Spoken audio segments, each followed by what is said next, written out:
ขอเจริญสุขเจริญพรศรัทธาญาติโยมทั้งหลายวันวิสาขบูชาเป็นวันสำคัญสากลทางพระพุทธศาสนาตรงกับวันขึ้น15ค่ำเดือน6เป็นวันที่ชาวพุทธทั่วโลกน้อมลำลึกนึกถึงเหตุการณ์อัศจรรย์3ประการที่เกิดขึ้นในวันเดียวกันคือวันประสูติตรัสรู้และปรินิพพานขององค์สมเด็จพระสัมมาสัมพุทธเจ้าเหตุการณ์สำคัญทั้ง3ประการได้แก่ 1. ประสูติเจ้าชายสิทธัตถะประสูติณสวนลุมพินีวันรอยต่อระหว่างประเทศเนปาล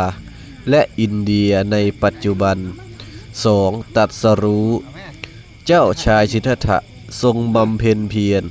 และตรัสรู้เป็นพระสัมมาสัมพุทธเจ้าณพุทธคยาค้นพบหลักธรรมอริยสัจสี่ความจริงอันประเสริฐ4ประการคือทุกข์สมุทัยนิโรธมรรค 3. ปรินิพพานพระพุทธเจ้าเสด็จดับขันธ์ปรินิพพานณเมืองกุสินาราเพราะฉะนั้นแล้ววันสำคัญสากลของโลกชาวพุทธนิยมปฏิบัติบูชาในวันนี้ด้วยการทำบุญตักบาตรฟังธรรมเวียนเทียนรอบอุโบสถและละเว้นบาปเพื่อสืบทอดพระพุทธศาสนาสืบไปและนำหลักคำสอนมาปรับใช้ในชีวิตประจำวันและของครอบครัวและทั่วไปเจริญพรสาธุ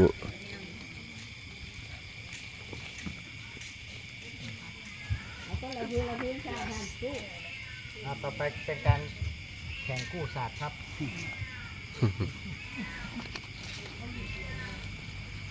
มาไหม